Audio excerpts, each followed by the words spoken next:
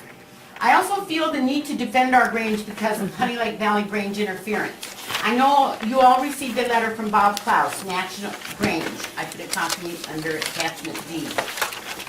So I sent you all a response to his letter from myself, which is attachment E. Honey Lake Valley Grange Representative Barbara White and Bob Klaus need to do their homework and study some Grange history, especially Lassen County Grange history. Standish Grange is incorporated and receives its nonprofit status by virtue of our relationship with the California State Grange. There is only one California State Grange as recorded by the Secretary of State. We have been family since 1928. We are the descendants of many generations of California Grangers who proudly serve our members and communities in faith, hope, and charity with fidelity. And I'd like to introduce my youth advisor, Susan Harwell. And if you flip up the top page, you go to her page. Susan, I'd like to recognize you. You bet. You got to start with the 3 minutes. You're not under Anna's 3 minutes. She probably took up 2.75. Good morning, I'm Susan Harwell. I've been a 4-H leader for 22 years, a Grange member for 3, and youth leader this past year. My reason here today is to dispute the decision of the Lassen County Fair Manager, Jim Wolcott. He's made the decision to deny Standish Grange 433 eligible to show as Grange members. Fair Rule number 20. The Lassen County Fair and staff are not responsible for enforcing any club or chapter policies. Any conflicts, violations to these policies must be resolved by club, chapters, leaders, advisors, instructors, parents, guardians, and the exhibitors directly involved. It is not his responsibility to discover whether or not a club organization is a viable situation. That is within the policies. The fair manager contests that the Standish Grange is not a legal Grange according to National Grange. On February 22nd, we confirmed the membership of the Standish Grange to be in good standing with the California State Grange by taking the oath of obligation. We are a recognized Grange. I quote Ken Donnell, State Deputy. The National Grange has no authority within the borders of the state of California and has no authority to approach the Fair Board or the Board of Supervisors. You'll see that letter from Bob Klaus. Bob Klaus is a national representative. He does not represent the state of California. His business is in California. He is a member of California State Grange, but he represents national. The Superior Court of California has upheld the decision of status quo. So the lawsuit, yes, is miles and miles of paper. I was not going to print anything out. The lawsuit was established October 1st, 2012. You will see that as attachment 3. The Grange youth members followed all the rules according to the state fair rules. I have those in front of me. State rule fair rules. Exhibitors, leaders, and advisors must be in good standing with the local and state organization. Hence, we are in good standing. 4-H, FFA, and Grange to be eligible to exhibit at the fair. Page 7, these are the state rules. Meeting May 29th, Mr. Wolcott, I asked him, was there a protest ever filed from another organization? And he said no. A protest must be received, and it must be accompanied by a money. It has to be received in writing with a signed original and a signed duplicate. It clearly states which laws and rules have been violated. So far, according to this, we have not violated any rules. It states when the protester first became aware of the facts and rule violation. states the facts relied upon for the basis of the protest. We have no basis for the protest because our advisors, exhibitors, and leaders are in good standing. This goes on, and I won't read the rest of it. 4-H FFA Grange Exhibitor. Exhibitors who meet 4-H FFA and Grange Exhibitor requirements for the project year they enter. This is they're talking about what is an exhibitor.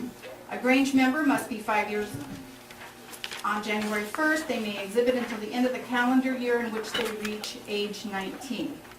4-H FFA and Grange Exhibitors. Again, we're talking state rules here. 4-H and FFA Grange animal and poultry members must be enrolled in the project for at least 60 days. Our Grange members have been enrolled since September. Advisor, leader, teacher, and/or parent guardian signature must be on the entry form. When our youth went to take their entries in, I had signed it as their leader, and it was denied. Projects have been under their supervision in accordance with the rules and regulations of the organization and the fair, and the entry is the project of the exhibitor and is eligible for exhibit. Passed all those. Livestock exhibits, market animals, 60 days. I believe that on our bill of sale, it shows that the animals were purchased on May 1st. I do think that qualifies. So, if there's any questions, I would be more than happy to talk to you about the legality of our youth members in the ability to show as Grange members. Thank you, Susan. Larry? I'd like to, when you get done. Okay, well, You mentioned on the, I just took some notes, sorry, my 2-year-old broke my glasses. You want to borrow mine, Larry? On the, you mentioned about policies, and you said that the fair manager doesn't have the, can you just kind of repeat That is Rule 20 of the Lassen County Fair. My question is gonna be though, I mean, if the fair manager doesn't have the authority to intervene, I mean, who does? That should be handled with a protest through both F&E or at the local level with a protest that is formal and provided also with $100. So you're saying because nobody has protested the entries, it's not really up to the fair manager? Exactly. Because the rules are clear that how that needs to be resolved? Yes, And not this way? yes. Okay. So, there's a lot of information here, but what is the pertinent piece of information that shows that the Standish Grange is currently in good standing? We have the letter from,